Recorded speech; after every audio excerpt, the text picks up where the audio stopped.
Lauren. I am a full-time ceramic artist here in Calgary, Alberta. If you're new here, hello. If you're coming back, welcome back. Today I'm going to just be showing you how I build a larger scale coil pot. It's not something I typically do, but it is something I'm experimenting with for my first ever solo show that will be happening in August. So if you're local to Calgary, save the date, 6th to 8th, and you're on my banding wheel right now. So as you can tell, the camera is slowly turning this way. Oh my god.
Up my coil pot. It's super rainy outside. I just came back from the clay store because I needed more of the same color clay to finish up this pot.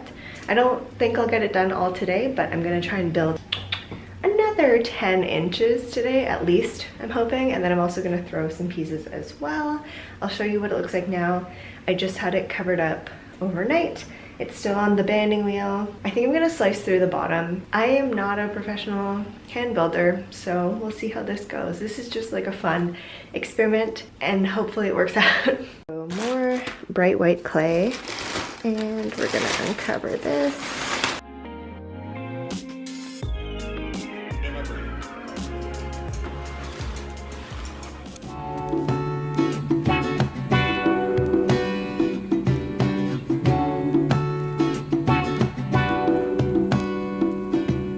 Morning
stuck trying to figure out how I'm going to decorate this one, because initially I was thinking that I would paint it while it's wet. I was just gonna use underglaze and then carve into the piece for little detailed lines and everything.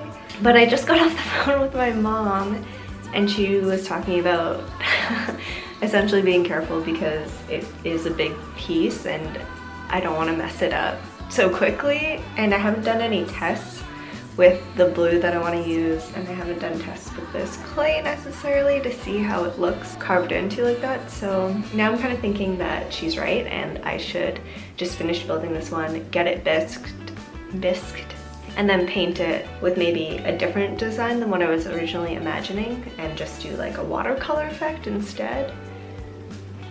I kind of think that's probably the best way to go with this.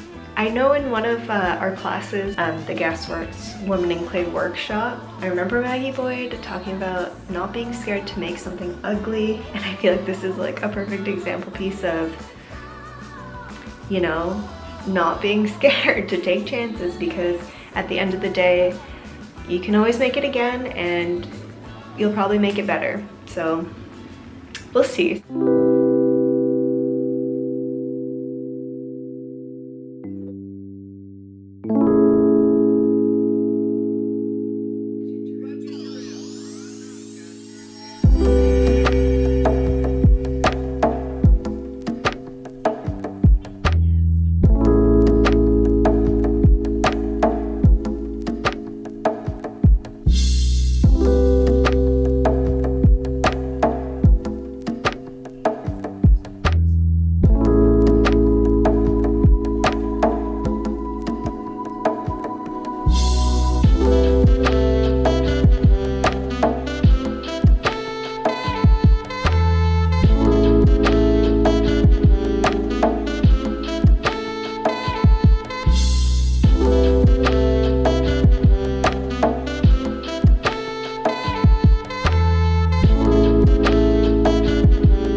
Good morning.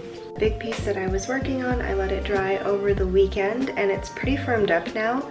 And I think it's shrunk a little bit. I know it's gonna shrink over time before I actually fire it, but it's kind of hard to tell. I'm gonna have to actually measure it with a measuring tape. But anyway, I don't know if I should have done this earlier, but I'm going to clean up the bottom now.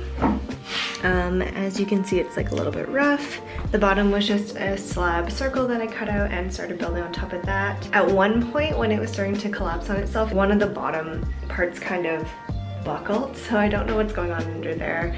I have this sponge that I'm going to put the top down so it's like a nice soft landing, and also because the top is not totally flat. And then I have my little dish of water. I have my trimming tools that I'll still use, and then I'll probably use my rib as well to kind of clean everything up and smooth it out. And then I just have a regular old sponge, and yeah. I'm actually pretty nervous to flip this, but I think it's like hard enough that it'll be fine. There's a little thumbnail action. Okay, I'll show you the bottom. It's just like rough and tumble. So we're gonna try and clean that up the best we can. We'll see if it's like a little bit too crispy or if it's fine, I don't know. I'm going to wet it first.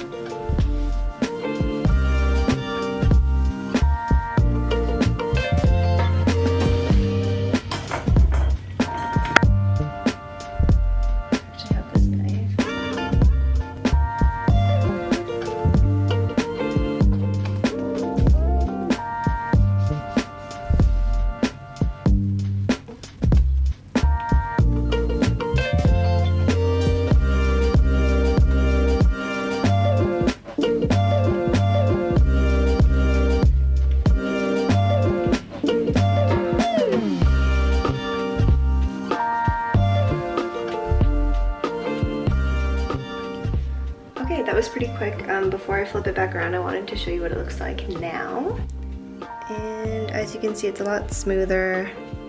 I might just like sponge this a little bit more, but yeah, basically just fixing up all the little rough edges so that when I fire it, it's not sharp in those jagged spots. And also I'm hoping like the little bit of rib compression that I'm doing now will also help it be a little bit more stable. I have built a piece this big before. I've built actually a bigger piece during quarantine, but I never fired it. It's just living in my living room and collecting dust. I don't even know if I'd fire it at this point because it was like a tall squiggly piece. I'll try to put a picture of it in here.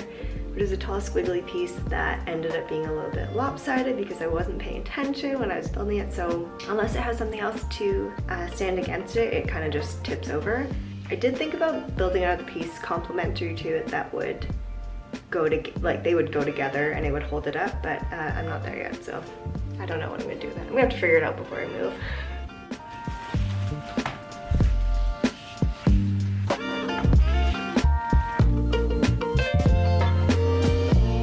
Okay, we're gonna measure that piece over there.